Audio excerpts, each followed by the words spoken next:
és köszönti a versenybíróságot, és a csengő elhangzása után 50 másodperc áll a rendelkezésére, átlóg a gólra. Startvonal. Olyan ugra.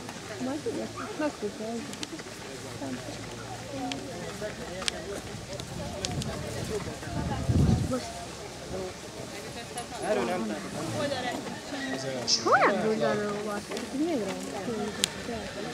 És megállítva? második is hibátlan. Meghúzom előre. Harmadik szintén.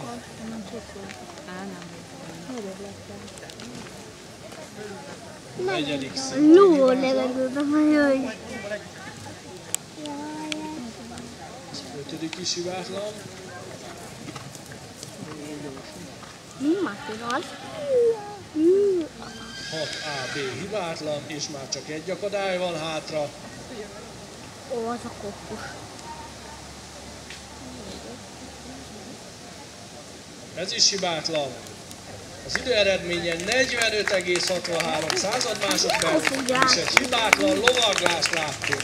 Tehát Sólyom Eszter és Maffia hibátlan, 45,63, gratulálunk neki.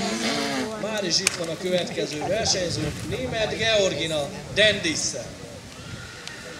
Megint volt. Tehát Bettinát már láttuk, Sentinella, ugye, jól mondom? Két testvér között komoly verseny van, látom.